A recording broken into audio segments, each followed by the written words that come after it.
everyone. Welcome back. This is PrachiGupta. We are starting with our sixth collab.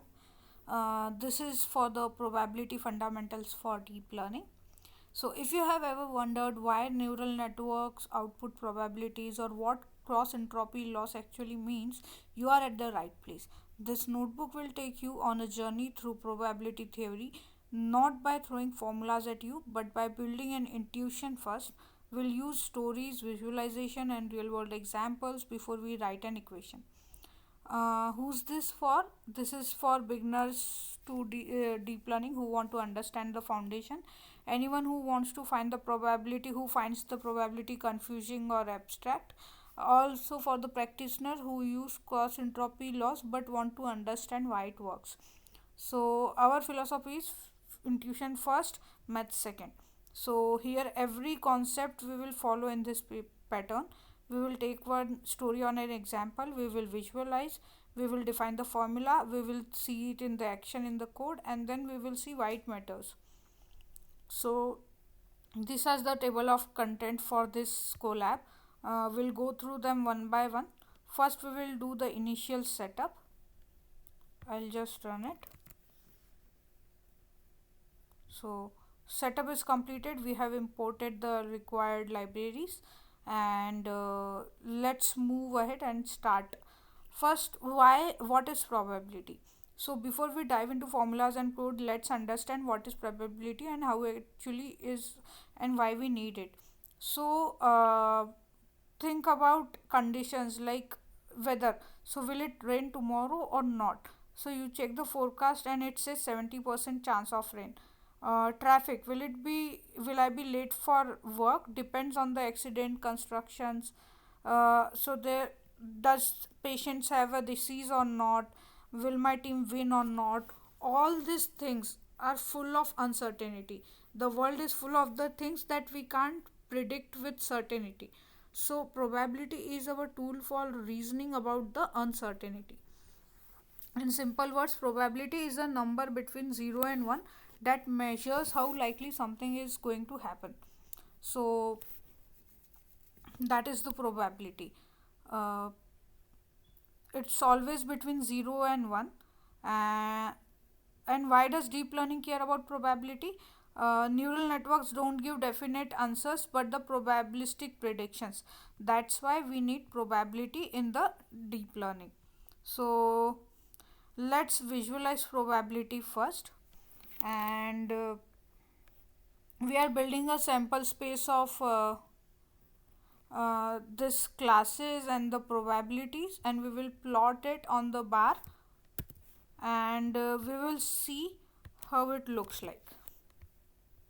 So see, uh, this is a neural network. What is an animal is an image.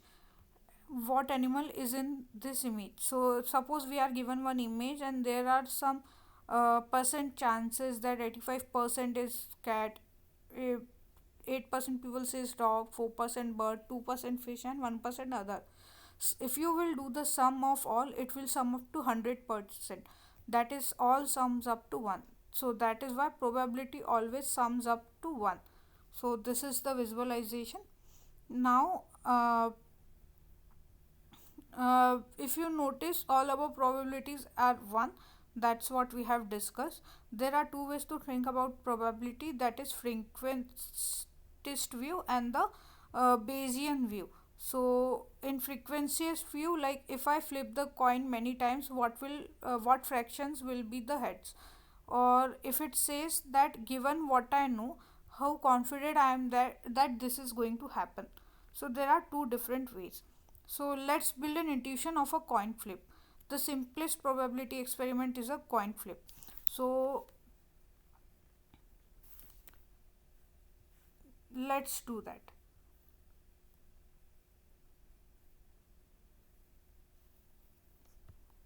So we are defining a function here, simulating coin flip, understanding the probability.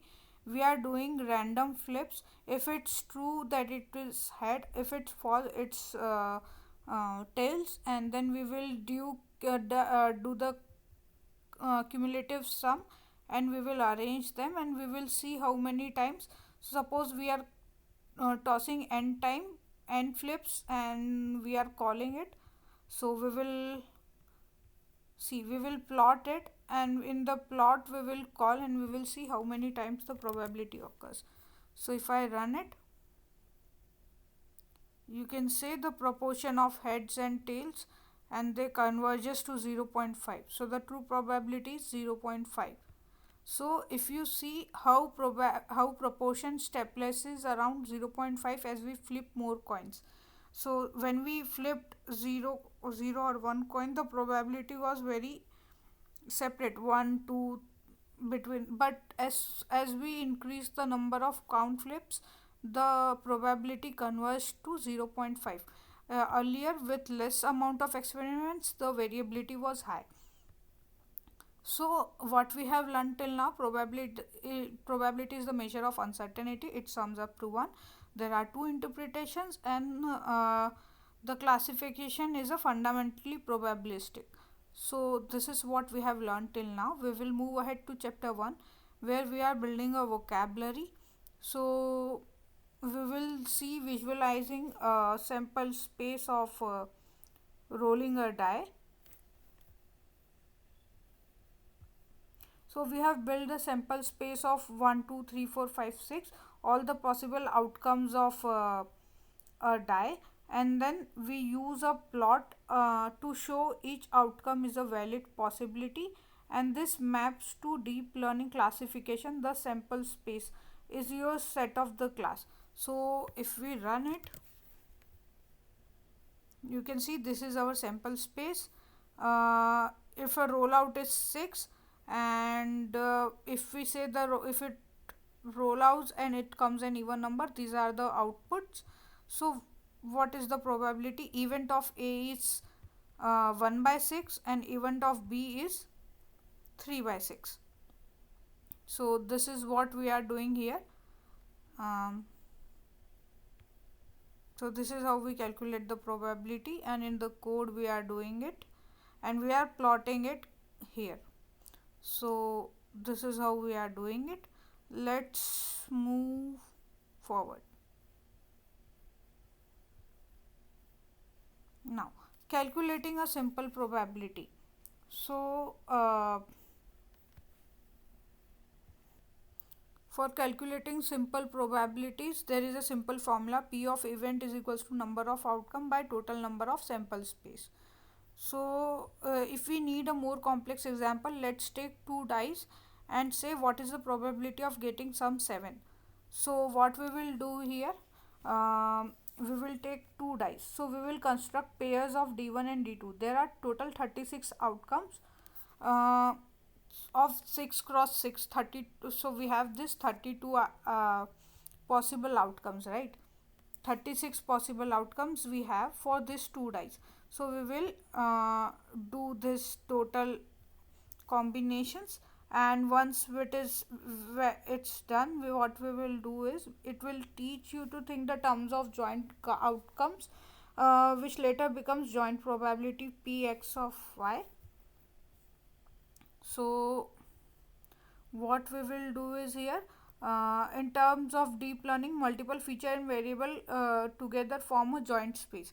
So basically we are making a joint space, and then we are seeing if the total is equals to 7, then we will color it for red, otherwise we will color it for blue, and then we will plot it on the graph. So let's see, I'll just run it.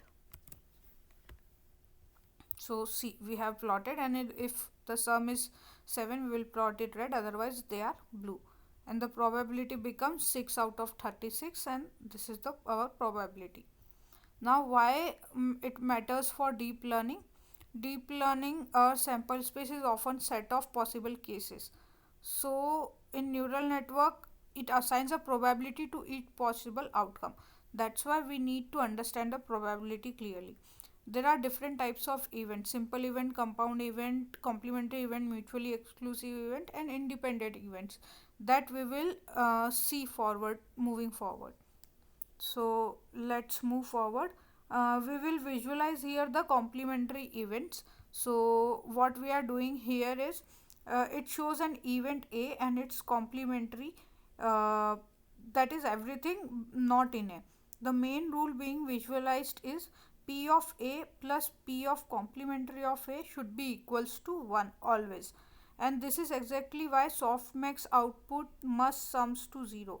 A model that distributes probability mass across A like and versus not A like outcomes. So that's what we are doing here. So I'll just run it, and if you see what we discussed, the complementary of P of A and P of not A is always equals to 1. So event of happening of A यानी event of coming 6 and event of not coming 6, these are the events. And then if we will take the probability and we will sum them up, it will come to 1. So if it's hard to calculate P of A, just calculate P not of A and subtract it from 1. These are some basic notations that we have to keep in mind for probability. So now in chapter 1, we have gone through the experiments, the sample species, what are the events, what is simple probability, complement rule, all these things we have understood. Now we will move to basic probability rules and combining probabilities like addition and then multiplication, and let's see how this probability works here. So I'll just quickly go over this.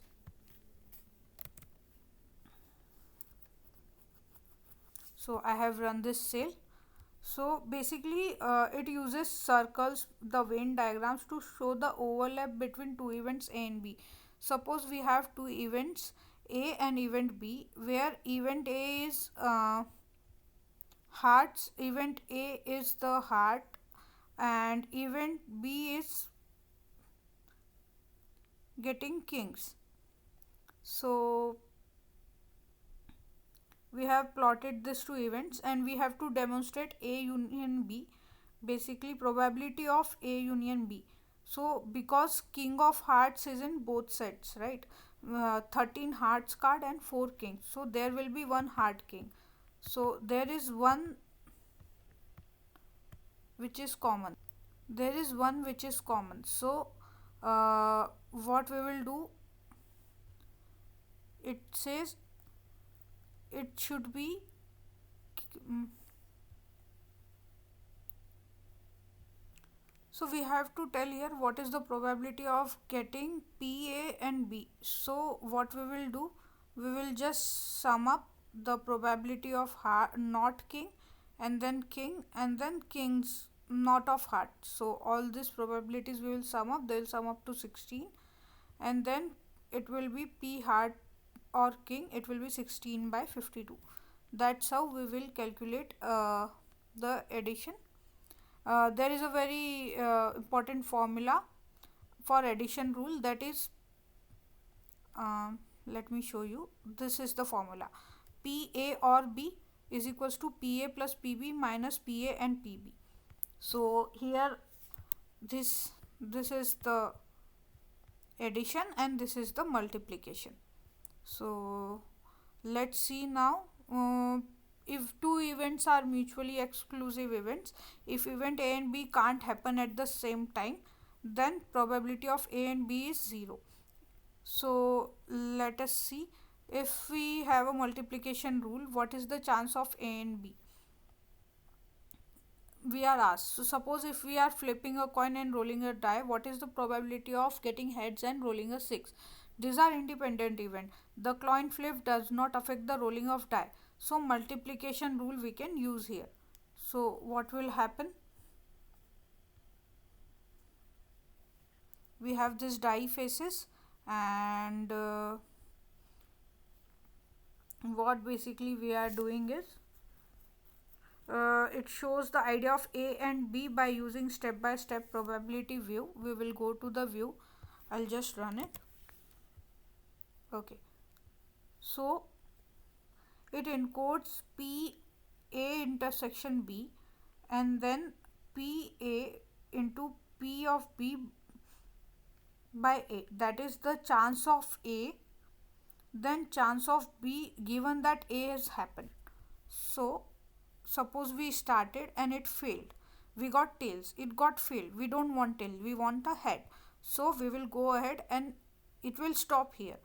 Suppose if we got a head, then once we got a head, we will roll a die, and this will be the 6 outputs, and out of this 6, this is our expected output.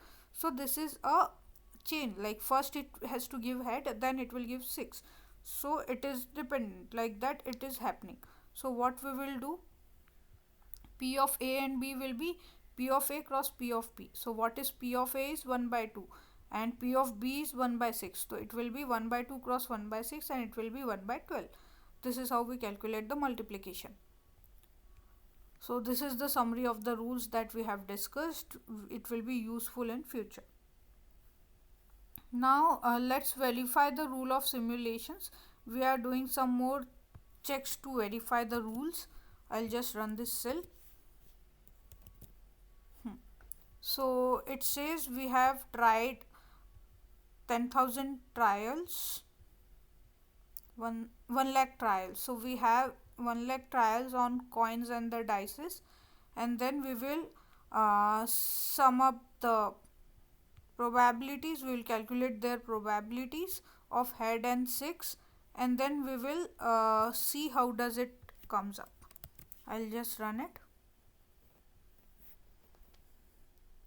So the simulated was 8.28 and the calculated came at 0.833. The simulated was 5808 and the calculated came as 0.5833. So all are same. So we can use this probability formulas instead of simulating this long calculations. Let's move on the chapter 3 now, that is conditional probability. Conditional probability, basically what is the probability of A given that B has happened. So this is how we define the conditional probability. Let's visualize the conditional probability with the cards. I'll just run the code. So there is a full deck of 52 cards, and simulates the card draws and compares. What we are doing here, we are simulating the card draws and comparing PA versus PA when P of B has already happened. We usually see filtering logic like only keep outcomes when B has happened. So this is the core conditioning. We have to restrict the sample space based on the known information. So suppose we have this 52 deck of 52 cards, out of which these are kings and these are the F, and we have selected this. So we know, given that these cards are picked, what is the probability we will pick is the king. So we know that this has already happened, and then now we have to see out of this what is the probability it will be king. So it will be, we are only considering 12 cards, not 52. We know that the card is a face card. Basically there are all face cards we have picked up, and now out of this face cards we have to see whether it's a king or not. So it's not 52, it's just this 12. So that's why it changes from 7% to the 33%. Now let's move to the formal definition. Is the same formula that we have been going through. In words, we can say the probability of A given B is equal, and the probability of both happening divided by probability of B. So this is how we show it. Now we'll verify the formulas with our card example. I'll just run it, and the same thing that we discussed here is happening here numerically. We are calculating this P of king and face, and then probability of a face card. Now probability of a king, when we know that it's a face card, so it will be P of king and face by P of face. So this is how it's calculated as 33%. So this is one more example of medical testing that has been performed to verify the formula. So this is one more result that you can go through. We'll move toward the chapter 3 summary, and then what we have discussed in chapter 3: conditional probability, the formula, the conditions. Then we will move, uh, the chapter 3 is completed. Now we will move to the chapter 4, that is the Bayes theorem. Bayes theorem says that probability of A of um, is a simple equation that it solves that we often know that P of evidence by hypothesis is, but we want P of hypothesis by event. So let's see what it says is P of A is prior, P of B by A is likelihood, P of A by B is posterior, and P of B is evidence. So it's basically posterior is equals to likelihood into prior by evidence. So think of Bayes theorem as a belief update machine. Start with a prior belief P of A. Think that there is 1% of chance to have a disease. Observe the evidence. I tested the positive. Update the belief. Now I think there is 16% of chances that I have the disease. So this theorem exactly tells us how much to update. So we'll use the Bayes theorem on the same disease question that we have seen earlier, and it's basically calculating the same P of positive by disease into positive P of probability of disease by probability of getting a positive, and we are getting the output as 16.1%. Now the next is visualization. Visualizing the updated process. So whatever we have seen the updated process, we will visualize it. So this is the disease percent 1 and 99% before what we have done the probability, then we have done test and it came positive, then the probability of getting disease changed from 1% to 16%, and this is how we use the Bayes theorem. Now we will see sequentially updating. What is it? This is sequentially updating the Bayesians. So applies Bayes update multiple times. Posterior after the first test becomes the prior for the next test. Implement as a loop. Update, update, update. Showing belief strengthens with repeated evidence. This is like iterative refinement. More evidence, sharper posterior. So we will keep updating until we get a sharp posterior, and we'll see. Let me just run this. So if you see, initial belief of having disease on 1%, after the test it became 16%, after the second test it became 78%, after the third test came positive it became 98% that disease is there, but after fourth test it became negative, so the probability decreased, and after the fifth percent again the probability increased. So this is how after every test the probability keeps changing. This is called sequentially updating the Bayes.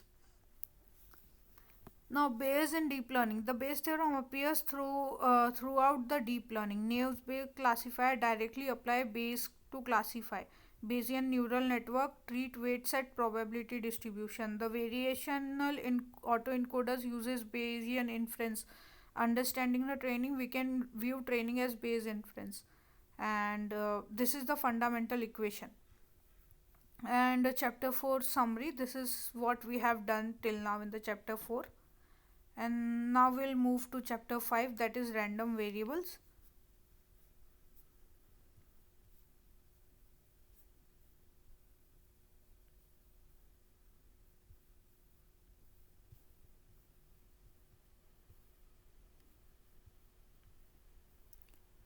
So when a neural network output class probabilities, it's creating a PMF, probability mass function.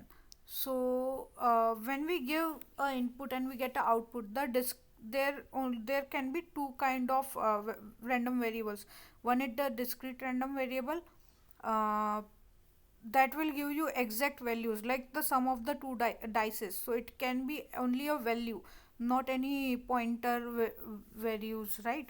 And if you give any if you take a bunch of people and take their heights and you map that in a map, so you will get a continuous range of values. You won't give discrete range of values, which is shown in this continuous graph. So this is what we see as a discrete random variables, and this is a continuous random variables. And moving towards the next part is the probability distribution. So the common pattern in randomness, different type of random phenomena following distributions. Most important in deep learning is Bernoulli, categorical, and Gaussian. So out of which Bernoulli and categorical are discrete and Gaussian is a continuous classification. So this is binary classification, this is multi-class, and this is weight initialization. So we'll start with the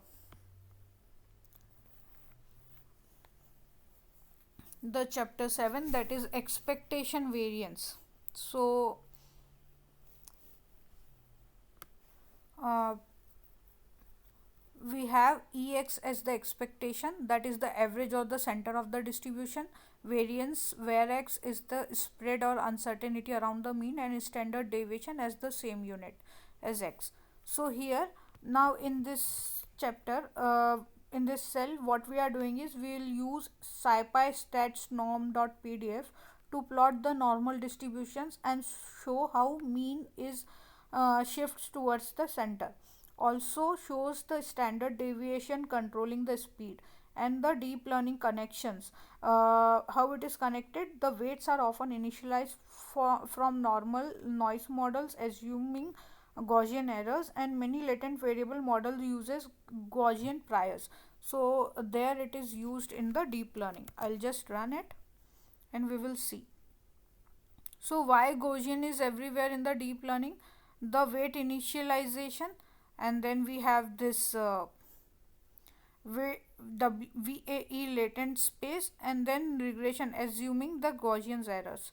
So this is why we are using it. We'll move forward to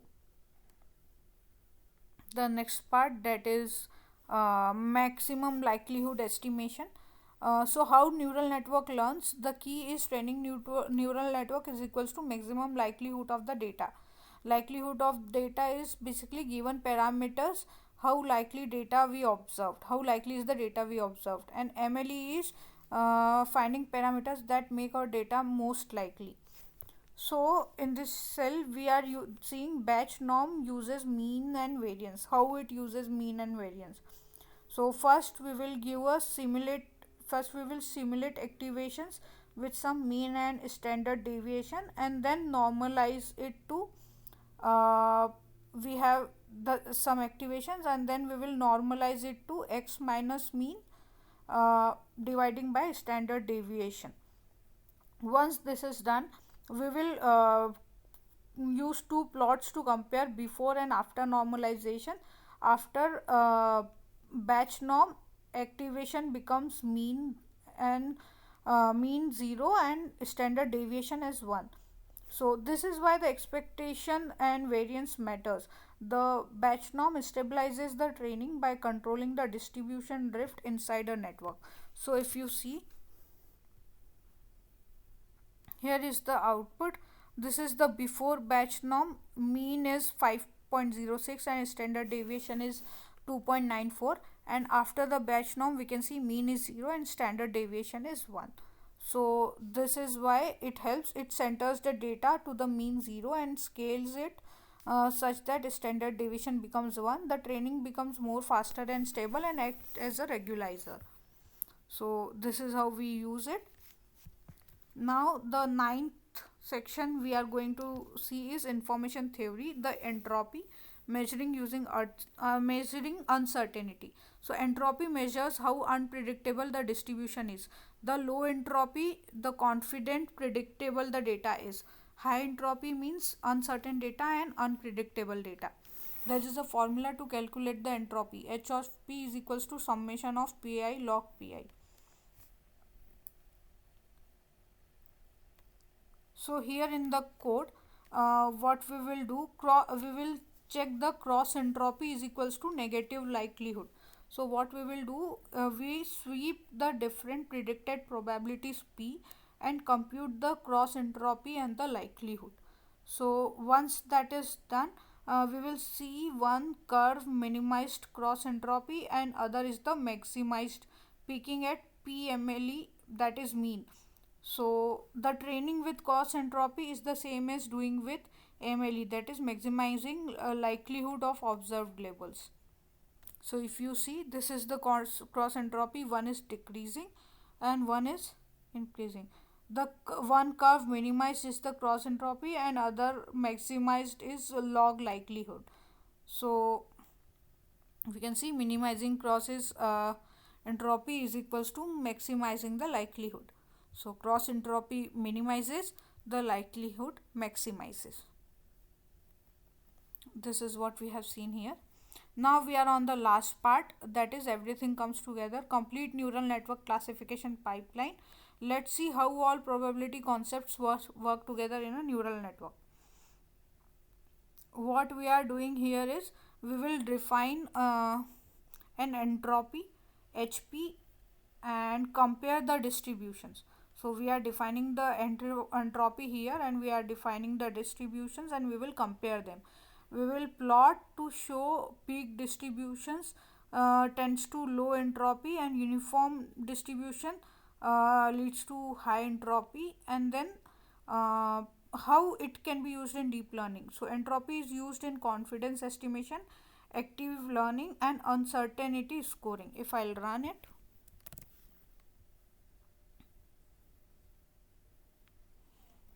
we can see the certainty of data and the entropy, the confident data and the entropy value, the uncertain data and the entropy value, and the maximum data and the entropy value. So when h is equals to 0, no certainty, maximum and no certainty, and when the h is to, that is maximum, the uncertainty for four classes. So the neural network, the low entropy is equals to confident prediction. So this is what we have seen in this uh, part. The last is a complete classification pipeline from logis to softmax to loss. It builds a full mini example of logits raw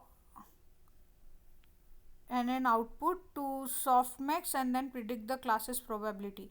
Then computes the cross entropy lost against one hot encode. So it computes the cross entropy loss against the one hot encode, and then once that is done, it do a 2 cross 2 plot layout, shows how each state is clearly, like logistics, softmax, probabilities, PMF, true labels, loss contribution, everything is plotted using this thing. And if I run this, we can see first is the network output logistics, second step shows the softmax, the third step is a true label hot encode, and fourth is the cross entropy loss. So we can see the data and the prediction that it is a cat, it is 71%. So initially there were some predictions on the dog, bird and fish, and as soon as we do our predictions, it comes clear and the loss decreases and the cat confidence comes to 71%. And this is how a full pipeline works. And congratulations, now you understand the probability foundations for the deep learning and all the probability things we have seen here and how does it actually works. Thank you.